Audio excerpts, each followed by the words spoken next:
Sega.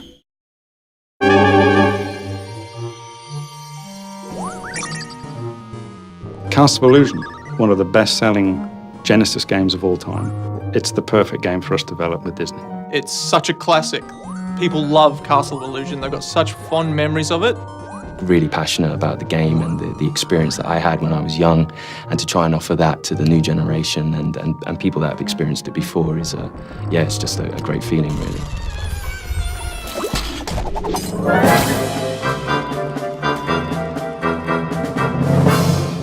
There is definitely something about Disney which I don't think any other brand has quite captured.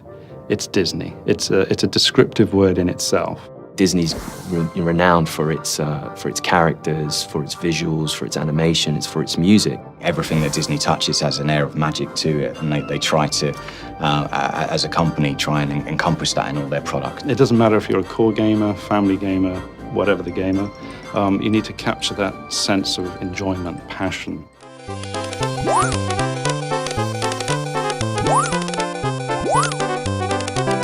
I was a child, I bought it. It was one of my favourite games. I played it to death. I grew up with my Mega Drive. I've played all the classic Disney games, and Castle of Illusion stands up as one of my all-time favourites. 20 years later, to be given the opportunity to work on that IP, to reimagine it and bring it forward with today's technology was just, an amazing opportunity. For us, it was important to just respect the original in as many ways as we could. What we wanted to do was just improve upon areas that we can improve upon, because we've got new technology, we've got new systems, a new tool set. We have to be very careful not to go and run with the game in a completely different direction. We have to embrace what was good about it to begin with. You'll see all the same familiar characters, you'll see the familiar worlds, all the themes that you remember in the original game are there. And we've kept to the original in such a way that Disney can recognize it immediately. They recognize the tree stump and they smile. They go, that's exactly what we're looking for.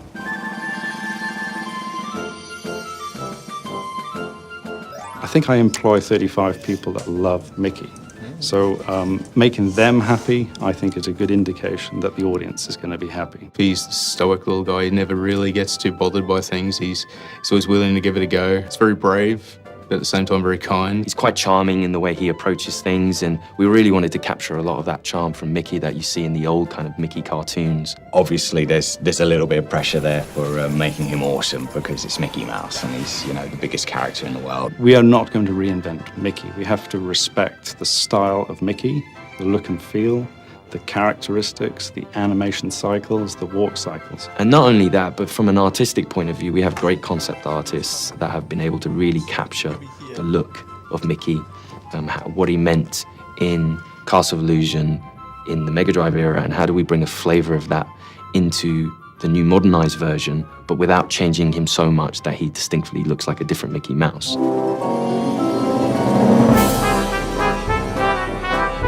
The world itself is it's enchanting, it's rich and full. I think one thing that I always sort of think about Disney is that a word or a spell, something's going to come to life. Just off to the corner, something could just pop to life and come at you. The library is the first level where I've got a Disney moment. I'm jumping on the books. There's a puff of smoke, the dust. The books fall beneath my feet. And there's an enemy, and there's an A. It's a letter A, and it's attacking me. I don't know many games where a letter can actually scare a grown man. You just never know what's going to happen around the next corner. I think that's something that really keeps you engaged as a player. We didn't really diverge too much in the story. It's a very true Disney story. Mirabelle has come upon Mickey and Minnie out sort of having fun in the forest, like dancing away, and she's taken by Minnie's beauty and wants it for herself, so she steals her away, and Mickey, being the heroic little boyfriend, runs off and chases after her, and he gets dragged into this castle of illusion where Mirabelle has set up all these traps. For those that know the original, to see what we've done with it, and for those that don't, for the new kids and anyone else that is new to the IP, and enough there to give them a little bit more of a story from start to finish.